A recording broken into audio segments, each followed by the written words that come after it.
En la Biblia, el Dios que se revela nunca tiene un plan B. El Dios que se revela en la Biblia es un Dios de propósitos. Y es un Dios de propósitos claros. Y es un Dios de propósitos que los revela. De hecho, desde la creación, desde el principio de los tiempos, Dios reveló sus propósitos de manera clara. Si ustedes traen a su mente Génesis capítulo 1, han de recordar que Dios crea al hombre a su imagen. Dios le comparte al ser humano características que nos hacen humanos.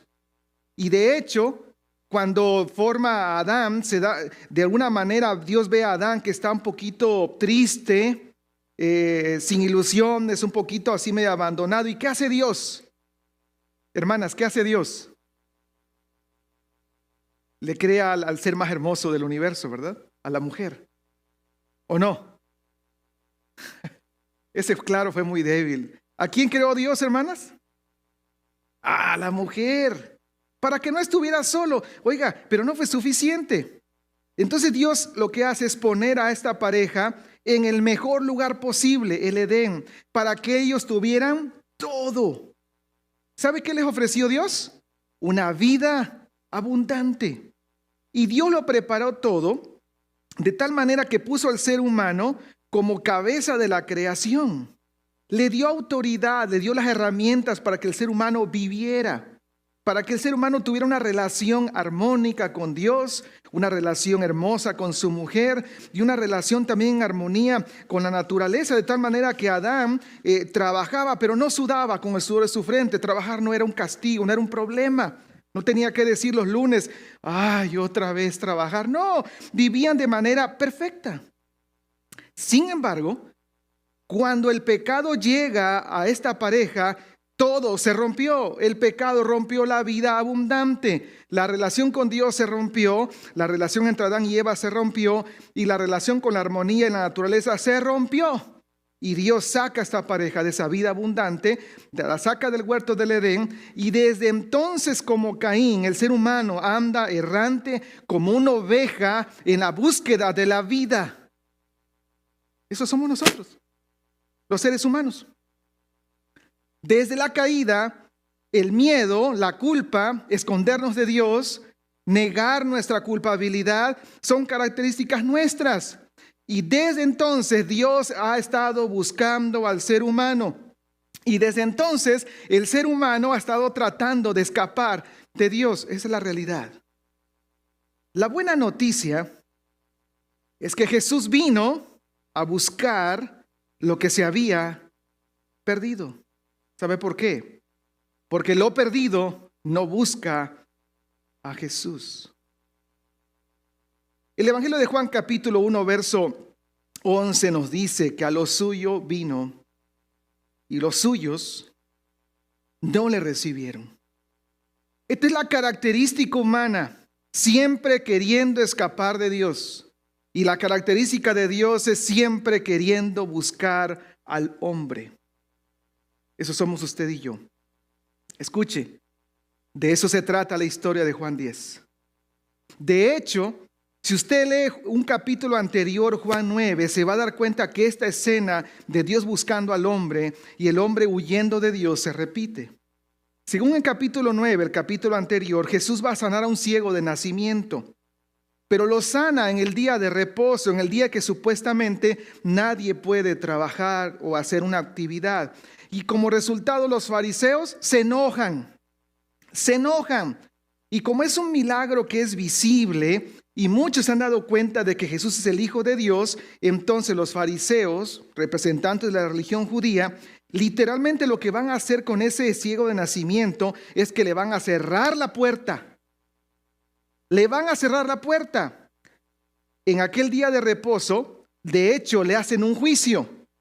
Si usted lee el capítulo 9, se va a dar cuenta que aunque no era lícito hacer alguna actividad el día de reposo, de todas maneras los fariseos interrogan a los padres, hablan con los vecinos, arman un juicio y dice el capítulo 9, verso 34, que a este ex ciego de nacimiento lo expulsaron.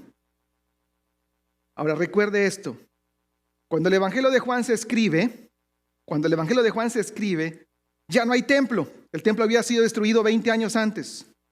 Lo único que tenían era la sinagoga, y de ella este ex ciego también ya fue expulsado. Es decir, cuando era ciego, por lo menos podía extender su mano y le daban una limosna y lo saludaban y lo consideraban entre los judíos. Pero una vez que Jesús lo ha sanado, los religiosos, la religión, le cierran la puerta y lo dejan marginado solo. En un contexto donde la religión cierra la puerta, Jesús va a hablar ¿de qué? De que Él es la puerta. En un contexto donde los fariseos, que supuestamente son los líderes, los pastores que conducen a Dios, a la gente a Dios, pero no lo hacen, en ese contexto Jesús va a decir que Él es el pastor.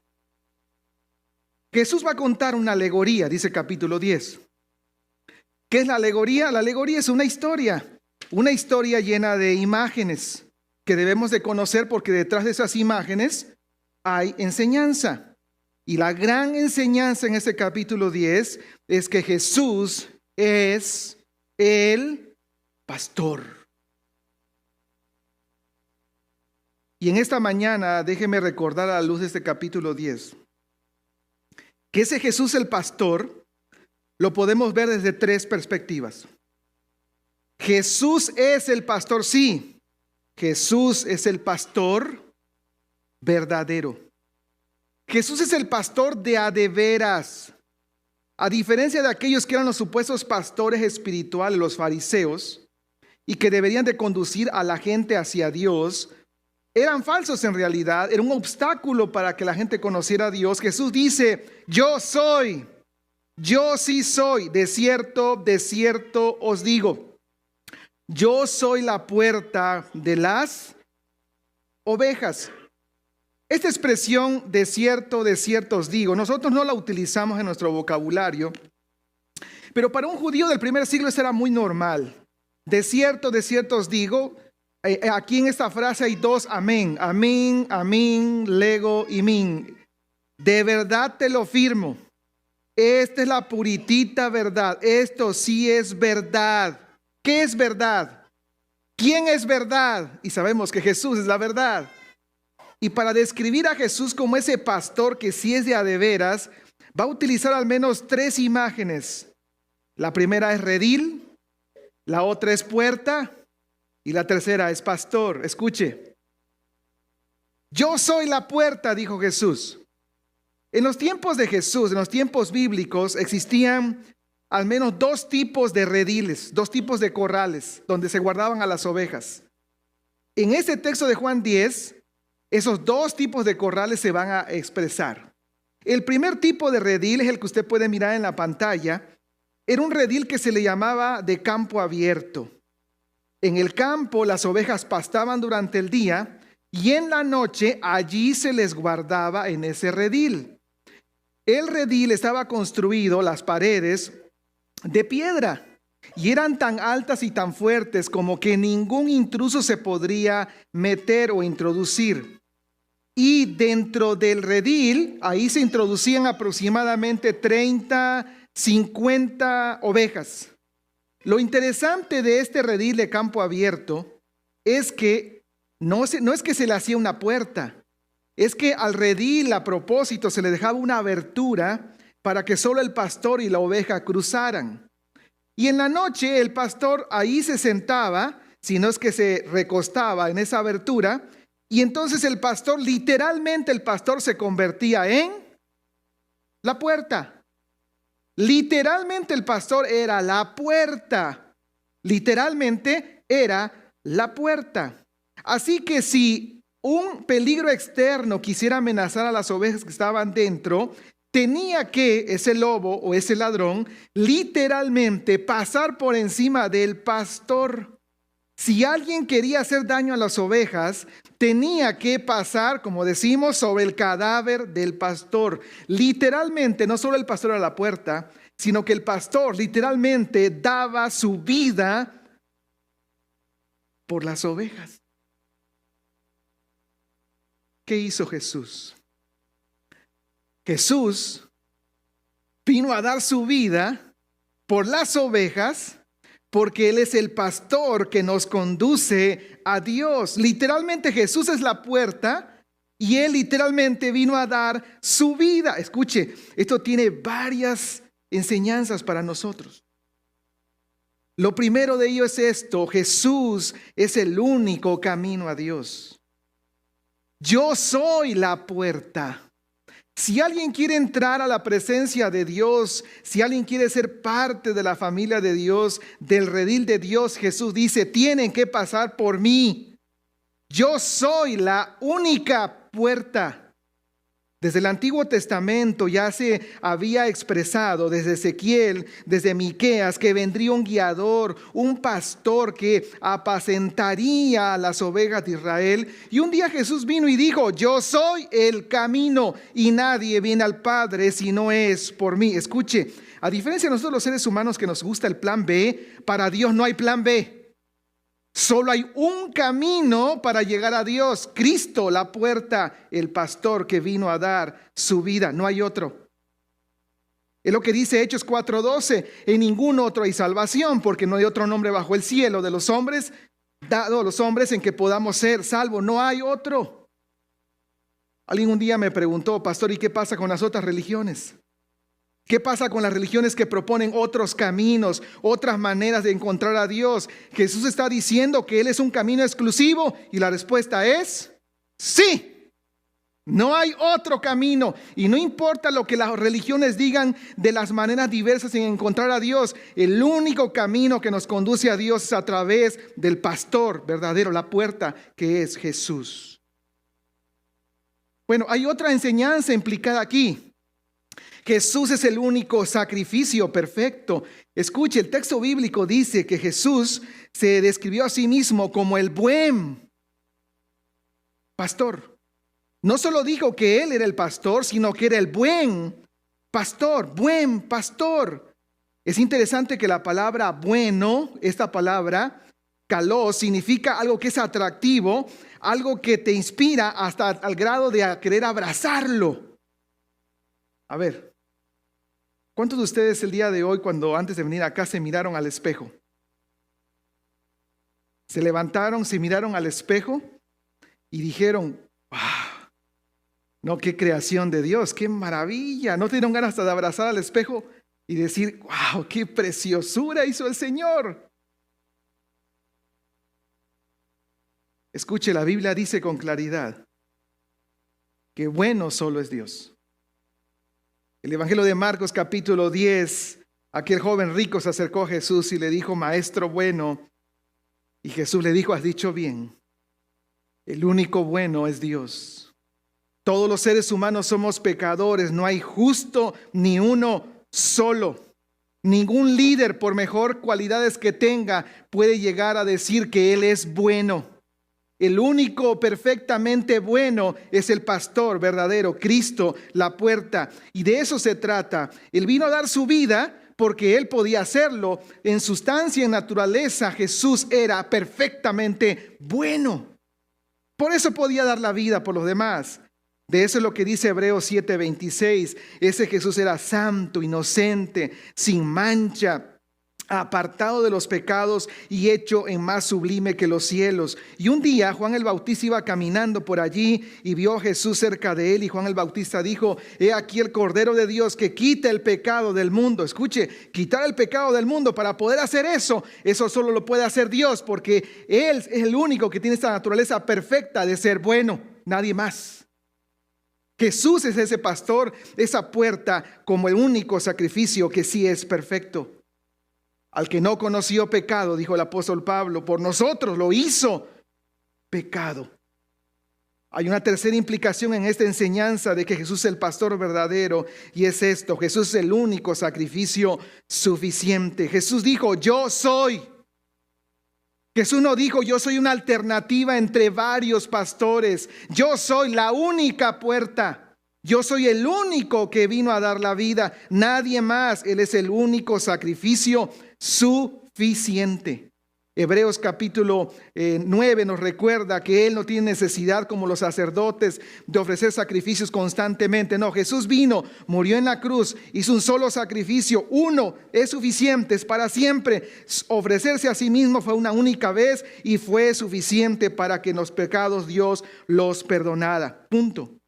Y a partir de ahí, dice Hebreos 10, tenemos la libertad para entrar al lugar santísimo porque Cristo por su sangre nos dio esa libertad. Y con esa libertad, dice Hebreos 4:16, es que nos podemos acercar de manera confiada al trono de su gracia y alcanzar misericordia, gracia para el oportuno socorro. ¿Por qué? Porque esa puerta es suficiente en su sacrificio perfecto para llegar a Dios. No necesitamos más. Por eso Jesús dijo, yo soy. ¿Sí está claro? Soy el pastor, no hay otro. ¿Quién es Jesús? Es el pastor verdadero. No hay otro. ¿Quién es Jesús? Es el pastor de la vida. No solo es el pastor verdadero que me lleva a Dios porque Él es perfecto, su sacrificio es suficiente. No solo es el único camino, sino que Él es el que maneja ese asunto que tanto buscamos, la vida. Jesús dijo, el que por mí entrare será salvo. Y entrará y saldrá y hallará pastos. El ladrón no viene sino para hurtar, matar y destruir. Pero yo he venido como pastor para que tengan vida y para que la tengan en abundancia. No solo Cristo es el pastor verdadero para llevarnos a Dios, sino que Él es el que nos conduce a la vida porque Él es el pastor de la vida. ¿Sabe usted cuál es la tarea principal de un pastor de ovejas? No es trasquilarles ni quitarles la lana. La labor principal de un pastor de ovejas es preservarles la vida. Escuche lo que le voy a decir y piense usted en su experiencia con Dios. Esto es literal.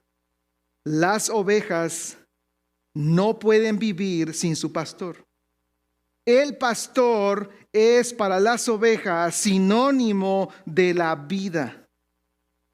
Los expertos dicen que la oveja para estar feliz necesita por lo menos 3 cosas. Primero, una oveja necesita ser libre de miedo. La oveja es muy miedosa, es muy vulnerable, es voluble. La oveja es muy frágil, siempre está en peligro de ser robada, lastimada, perder la vida. Un animal ataca con mucha facilidad. Una oveja se desorienta. Simplemente alguien la llama y se va detrás de. Una oveja es vulnerable y la única manera en que una oveja se siente segura es cuando su pastor está con ellas. Y cuando el pastor está con ellas no hay miedo. El pastor sabe que si quieres hacer feliz a su oveja, él debe estar cerca. Pero la oveja también dicen que necesita ser libre de las heridas. Libre de heridas porque no hay nada peor para una oveja que estar lastimada. Las ovejas físicamente son muy frágiles. Fácilmente se pierden, fácilmente se lastiman. Una oveja hasta para cuando va a comer se puede lastimar. Una oveja sencillamente necesita la protección de alguien que la cuide de lo externo y por eso el pastor tiene una vara para alejarla del peligro de los animales. Pero también tiene un cayado, esa cosa que tiene una punta en la parte superior, para que cuando la oveja se quiere ir por otro lado, el pastor la engancha del cuello y la regresa al camino. Literalmente, el sanador de la oveja es su pastor, no tiene a nadie más.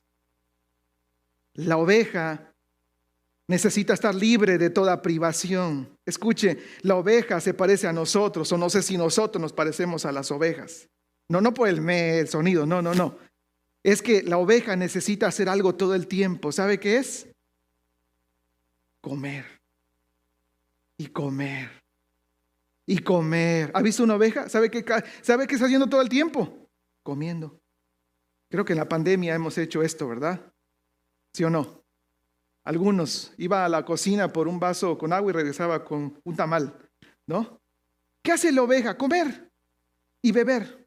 Comer y beber. Pero no come ni bebe en cualquier lugar. Necesita comer en un pasto verde y necesita beber en un agua tranquila. Y ella en sí misma no puede encontrar eso. Necesita un proveedor que la lleve justamente a esos lugares. Escuche, el pastor es sinónimo de vida para las ovejas. Las ovejas literalmente sin el pastor no viven. Jesús es el pastor. Lo necesito para vivir. Eso fue lo que dijo Jesús. El ladrón vino para hurtar, matar y destruir, pero yo he venido para que tú tengas vida, no cualquier vida, sino que la tengas en abundancia, porque yo soy el pastor de la vida. Escucha, lo hemos leído todos. En Génesis, Dios le había dado al ser humano todo lo que necesitaba para tener una vida abundante, perfecta. Hasta que apareció un ladrón de la vida llamado Satanás. Y en la figura de una serpiente, ese ladrón le susurró al oído de la mujer, y aprovechándose del deseo pecaminoso de la mujer y aprovechándose de la ausencia de liderazgo del varón, se destruyó la vida abundante que Adán y Eva tenían. Y desde entonces hay varios enemigos que están tratando de destruir nuestra vida, aún de manera muy sutil. Recuerda esto. En Génesis, cuando el ladrón vino a destruir la armonía que existía entre Dios y el hombre y su esposa, y el hombre y la naturaleza, la manera que el salteador, el diablo, vino a destruir esa armonía fue a través de mentiras. Hay por lo menos 3 mentiras que el diablo, el ladrón, le vino a decir a Adán y a Eva, y a ti y a mí nos las dice todo el tiempo, y nos quita la vida. La primera mentira que Satanás le dijo a Eva fue: Eva, ¿sabes una cosa? Dios no te ama.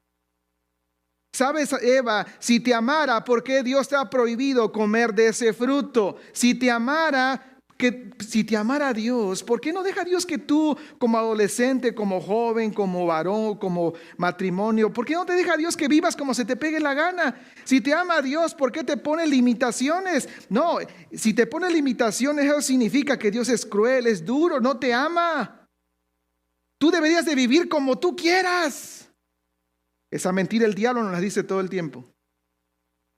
También el diablo le dijo a Eva: Dios es mentiroso. No es cierto que si comes de ese fruto morirás, no es cierto. Lo que ocurre es que Dios sabe que si comes de ese fruto llegarás a ser como Dios. Dios es mentiroso, no puedes confiar en Él. No puedes confiar en esos propósitos que dice que tiene para ti. Mira, sigue tu camino. Haz lo que tú crees conveniente. Sigue tu corazonada, sigue lo que crees que es lo mejor para ti. No le creas a Dios. Eso nos lo dice el diablo todo el tiempo. Y luego le dijo: Dios no es justo, es decir, no morirás. ¿Dijo Dios que vas a morir? No. Dios no es tan malo para castigar el pecado. Dios no te va a castigar. No te creas, te lo digo para asustarte un poco, pero Dios no es justo así como dice. Dios no es tan malo. Y sabemos el final de la historia: cuando el pecado llega, el miedo, la culpa, el querer echarle la culpa a los demás, escapar de Dios. Y desde entonces el ser humano anda buscando la vida, el propósito de vida. Y no lo encontramos. Hay un texto en la Biblia que nos describe como seres humanos en la búsqueda de la vida. Ageo capítulo 1 verso 6 dice: ustedes siembran mucho, pero cosechan poco. Comen, pero no quedan satisfechos. Beben, pero no llegan a saciarse. Se visten, pero no logran abrigarse. Y al jornalero se le va su salario como por saco roto. Es decir, los seres humanos siempre estamos tratando de buscar vivir mejor. Por eso se trabaja mucho, se ahorra, se esfuerza, se estudia. ¿Y qué obtienes? Déjame decirte que lejos de Dios no obtienes vida. No hay.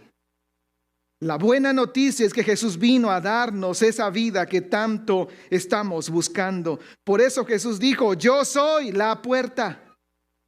Yo soy la puerta. El que por mí entrare será salvo, y entrará y saldrá y hallará pastos. Es decir, Jesús lo que presenta es esta imagen. Las ovejas están en el redil y Jesús dice: todo aquel que quiera venir puede pasar. puede ser parte de mi redil. Lo voy a tratar como mi oveja. Bueno, eso es lo que dice la Biblia. El que recibe a Jesucristo llega a ser hijo de Dios. Venga, y Dios te trata como su hijo. Dios te da todo lo que necesitas, pero tienes que venir a mí, al pastor de la vida. Y entonces podrás entrar, salir, y yo como pastor te voy a conducir a los pastos verdes que tanto necesitas. Lo que tanto buscabas te lo voy a dar, pero yo tengo que ser tu pastor de la vida. Escuché lo que dice Salmo 23. Jehová es mi pastor, ¿cierto? Para protección, para ánimo, para sentir su presencia, para hacernos sentir seguros. Y al final dice, su bondad y su misericordia me seguirán todos los días de la vida. En otras palabras, es Dios quien nos está todos los días como pastor, cuidándonos y viendo qué nos falta en la vida, porque Él es el pastor de la vida. Con Cristo lo tengo. Sin Cristo no tengo nada. Jesús dijo, yo he venido para que tengan vida y para que la tengan en abundancia. Escucha, este verbo tener es lo que se conoce como un verbo de deseo. Este es el deseo de Jesús. José, yo quiero que tú tengas vida. Este es mi deseo. Este es el deseo de Dios desde que formó a Adán y a Eva. Tengan vida, una relación armónica conmigo. Armonía en los seres humanos, armonía con su vida en su totalidad. Este es mi deseo y quiero que sea una vida en abundancia. Abundancia más allá de lo necesitado, lo que supera el límite de la expectativa. En Jesús tenemos la oportunidad de verdaderamente vivir en paz con Dios, en paz con mis semejantes y en paz con todo en la vida, porque el único que nos puede dar eso es el pastor. Y ese se llama Jesús. ¿Quién es Jesús? Es el pastor verdadero, el único que me lleva a Dios. ¿Quién es Jesús? Jesús es el pastor verdadero, sí, es el pastor de la vida también, pero Jesús es el pastor de sus ovejas. Escuche esto. Jesús no es el pastor de todas las ovejas del mundo. Jesús solo es pastor de sus ovejas. Nada más. Él dijo, mas el que entra por la puerta, el pastor de las ovejas es. A este abre el portero y las ovejas oyen su voz, y a sus ovejas llama por nombre y las saca. Cuando ha sacado fuera todas las propias, va delante de ellas y las ovejas le siguen porque conocen su voz. Mas al extraño no seguirán, sino huirán de él porque no conocen la voz de los extraños. Y en el verso 11 dijo, yo soy el buen pastor su vida da por las ovejas. Mas el asalariado, y que no es el pastor, de quien no son propias las ovejas, ve venir al lobo y deja las ovejas y huye, y el lobo arrebata las ovejas y las dispersa. Escuche, dije que en los tiempos de Jesús habían dos tipos de rediles. Uno, el que estaba en el campo abierto. Pero el segundo tipo de rediles era este que aparece en la pantalla. Era un redil que se construía detrás de las casas. Era un redil que por lo regular se construía como una especie de corral o redil comunal. Las casas se construían y en la parte de atrás estaba el redil. A veces las paredes eran de piedra, otras veces eran de madera. Lo cierto es que por las noches los pastores que vivían cerca traían esas ovejas al redil y las metían. Cada pastor conocía a sus ovejas y cada oveja conocía a su pastor. Y en la noche se contrataba a otro pastor, a un portero, para que cerrara la reja y se quedara allá afuera cuidando. Por supuesto que cuando un ladrón venía en la noche para querer robarse a las ovejas, al pastor que contrataron, que era el asalariado, cuando veía el peligro, ¿qué cree que hacía ese pastor? Patas, ¿para qué las quiero? Huía. No eran suyas. Y entonces las ovejas se dispersaban. Ahora, si no había ningún peligro por la mañana, ese pastor asalariado era el encargado de abrir la puerta de las ovejas y ninguna oveja salía hasta que el pastor correspondiente llegara y llamara a sus ovejas. Entonces las ovejas que conocían al pastor y el pastor que conocía a las ovejas se iban con su rebaño. Jesús utiliza la palabra conocer. Y él dice, conocen la voz del pastor. ¿Por qué conocen la voz del pastor? ¿Sabe que esa palabra conocer significa tener las evidencias para sacar una conclusión? Las ovejas identificaban la voz de su pastor porque habían estado con él por bastante tiempo. Lo conocían, tenían las evidencias.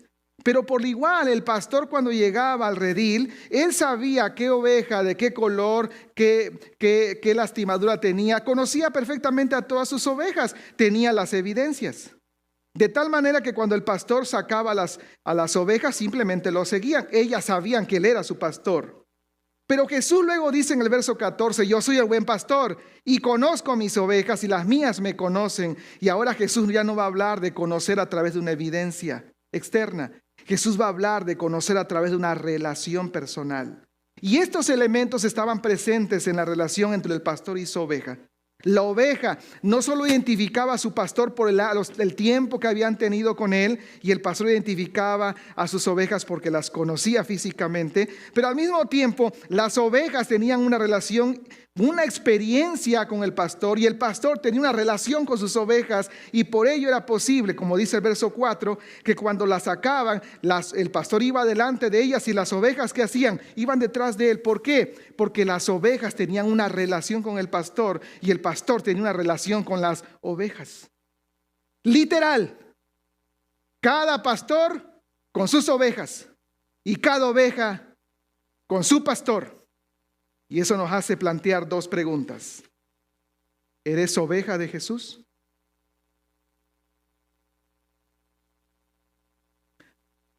Porque si no eres oveja de Jesús, ¿oveja de quién eres?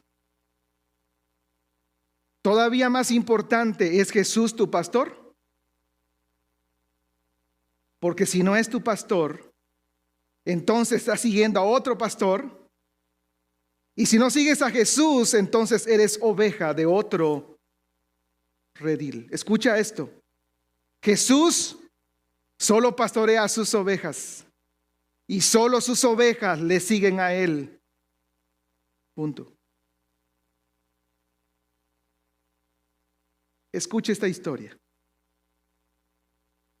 Es una historia verdadera. Hace muchos años, el presidente Franklin Roosevelt, como presidente, él hacía recepciones, fiestas en la Casa Blanca y muchos invitados venían.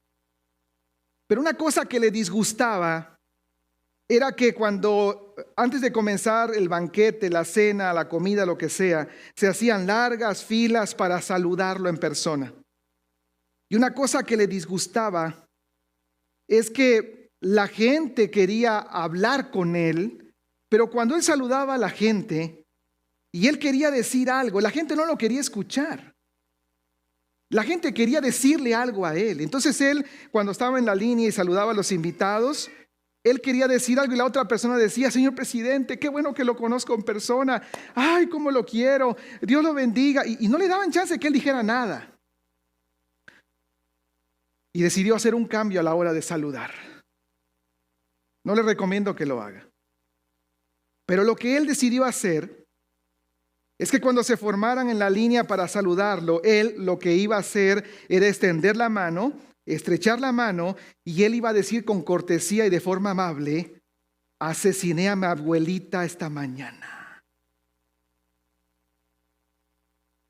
Él esperaba que la otra persona reaccionara. En una fiesta que hicieron, se formó la línea. Y comenzó otra vez el protocolo de saludar al presidente, y como lo había planeado, a cada uno le dijo, asesiné a mi abuelita esta mañana. Y nadie lo escuchaba. Y la otra persona decía, ay, qué bueno, qué bendición, Dios me lo bendiga, qué maravilla. Pero dice la historia que el último en la fila era el embajador de Bolivia. Entonces el presidente Roosevelt lo volvió a intentar, se inclinó y le dijo, he asesinado a mi abuelita esta mañana. Y el embajador de Bolivia se inclinó casi al oído y le dijo esto, estoy seguro que se lo merecía.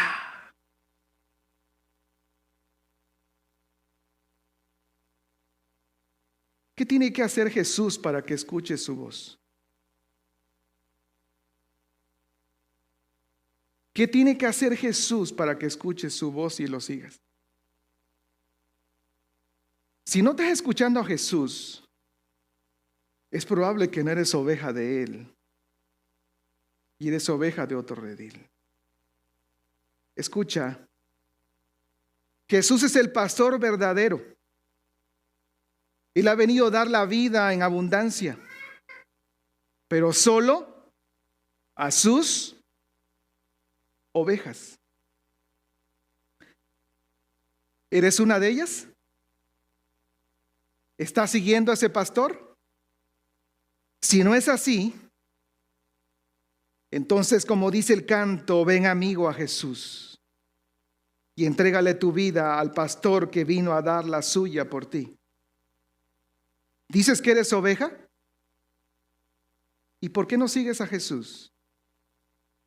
¿Dices que eres oveja y por qué parece que tu vida anda errante, metida en tantas cosas y a Jesús lo tienes como un apéndice? Solamente lo buscas y te pretendes acercar cuando tienes un problema. Si dices que eres oveja, ¿por qué no caminas detrás del pastor? La evidencia de que una oveja es de un pastor es que ella camina detrás de su pastor y escucha su voz, compromete su vida y lo sigue. Porque Jesús solo es pastor de sus ovejas, nada más. ¿Por qué no entregar nuestra vida al Señor? Él es el pastor, el verdadero, el que vino a dar vida, pero solo a sus ovejas. Si dices que eres oveja, ¿por qué no estás escuchando la voz del pastor? ¿Y por qué andas viviendo, errando, lejos de Él? Cada quien conoce cómo está delante de Dios en esta mañana, pero estoy seguro que entre los presentes y aquellos que nos están viendo por el internet, más de uno está vagando lejos de Jesús. Si eres oveja, entonces entrégale una vez más tu vida al Señor y camina detrás de Jesús, el pastor verdadero en quien vas a encontrar la vida. Si no sientes que tienes vida en abundancia, es porque estás caminando lejos de Jesús. Pero si no eres oveja, acepta a Jesús hoy como tu pastor y deja que Él guíe tu vida y deja que Él te sane, deja que Él te perdone, deja que Él te dé la vida eterna y que te acepte como su oveja. Entrégale tu vida al Señor.